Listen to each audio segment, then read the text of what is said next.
In times gone by, one quarreled oft with Guizhong concerning mechanical principles. We each had our ideals, and neither would yield.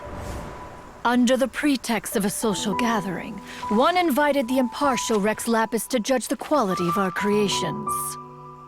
But Rex Lapis declared that Guizhong's obscuro vulpus mechanism was superior. Though one was too proud to acknowledge it, in one's heart, one knew that Guizhong was indeed the superior talent in the mechanical arts. As for the story between Guizhong and Streetward Rambler, that begins with a certain bell. In Guizhong's opinion, while mechanisms were no substitute for human composers, they were yet capable of producing simple but fine melodies. But Streetward Rambler believed music to be an expression of the soul, an emotional enterprise that could never hope to be replicated by machinery.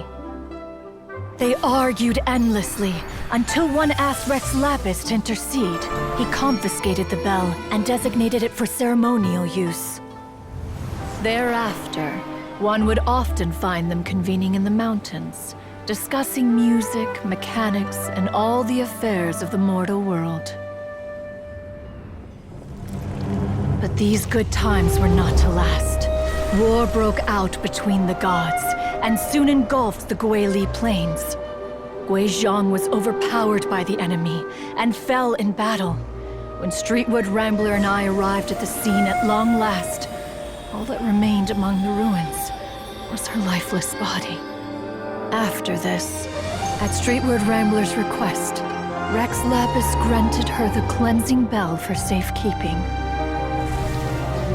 To honor our friend's memory, one made a few finishing touches to her ballistic device.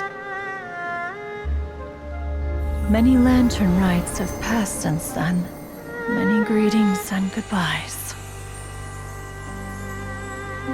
Upon what do you gaze?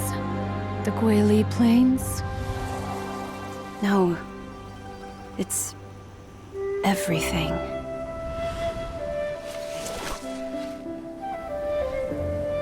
We think of human life as like a lantern that's lit one minute and extinguished the next.